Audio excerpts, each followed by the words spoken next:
Thank you so much for welcoming today. I am Ask Dr. Victoria Hart, and I thank you for tuning in. We will be discussing one of my favorite messages. I will be speaking on art of know thyself. Socrates is quoted by saying the unexamined life is not worth living, unquote, as well as the Gita, the Bhagavad Gita, is quoted by saying the reward of all action is to be found in enlightenment.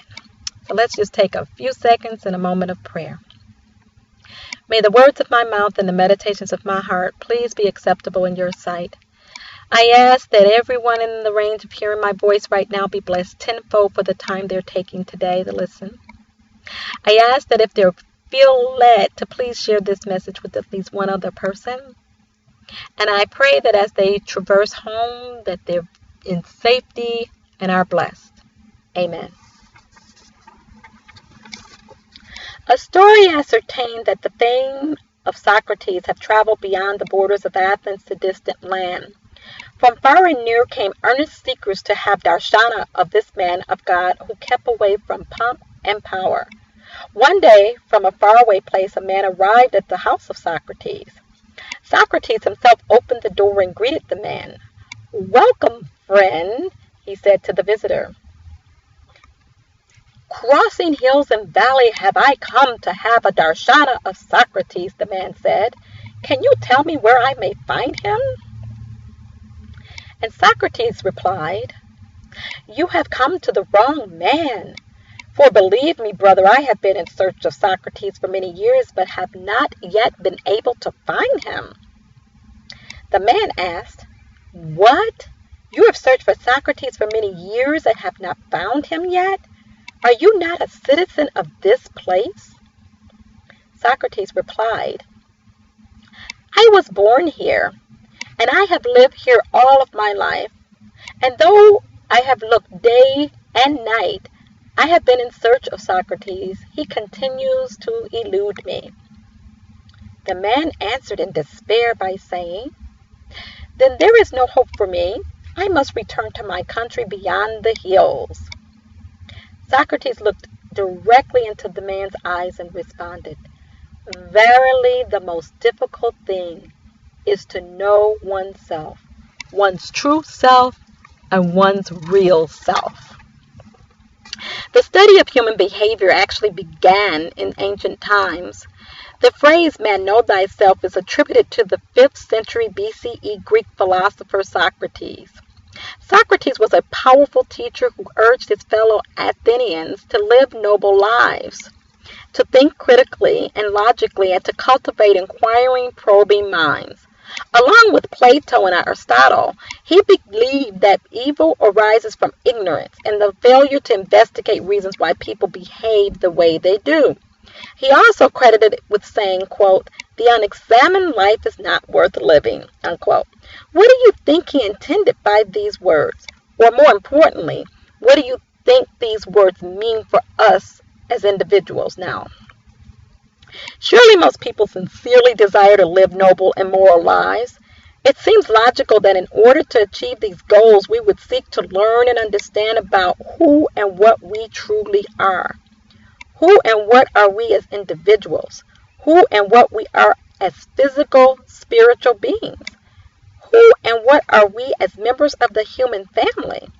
Until we study these questions carefully, how well can we know ourselves? Imelda Shanklin, author of the book "What Are You?" wrote, quote, "The error in your mind which causes you to assume the who when you should recognize the what is the source of every misunderstanding in life that perplexes you," unquote. Let's examine this idea more closely. The who, or personal and visual part of us, is described as our body, our conduct, and our situation. The what, or impersonal and unseen part of each of us, can be described as our mind and the spiritual essence of our being. An honest self-analysis on both levels can help us tremendously. Learning the reasons why we do certain things can help build integrity. As greater realization flows through our personality, certain definite objective changes occur in our lives. Realization refines and synthesizes the codes of personal conduct. We learn what is real to us, and we learn what really matters to us. We learn to be true to our spiritual natures and how to live our lives with dignity and humility. What can happen when we take the time to examine our lives? Are we happy with our present circumstances? Are we happy with our ways of life? If not, why not? How do we feel about where we've been physically, mentally, emotionally, and spiritually? How would we formulate the next step of our journey?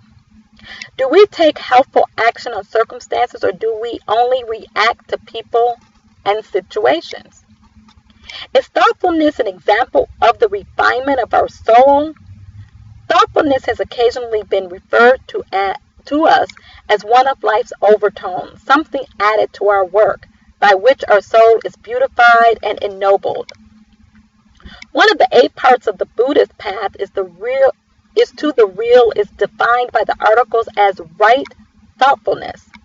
Can this term be richer in meaning than the phrase right thinking? Can there be an enlightened living without studying the reason for living? How does examining our lives assist us in becoming centered and focused in a great awareness of our oneness with this Creator? What are the ways we can explore our thinking and behavior and expunge attitudes and habits unworthy of a child of God? How can we express more compassion and empathy for others through greater understanding of ourselves? In closing, many guidelines and disciples expressed by Plato, Socrates, Aristotle, and other great philosophers are still effective. The Buddhist monk China, Siam, and Burma, the Brahmin priests of India, and other world leaders continue to live these ancient disciplines. Their purpose is to release into manifestation the spiritual values in humanity. Now, living in a different time with new social experiences, how can we adapt these universal principles to modern life? Can diligent introspection, with an emphasis on growth and progress, help us achieve richer and more useful lives? I think it's good to stop there and meditate on the ending, seeing how it just kind of touches your heart and your soul. And then I thank you again for your tuning in and listening, and really feeling how universal principles, spiritual principles, the laws of life can help us achieve richer and more useful lives. Thank you for tuning in, and be blessed.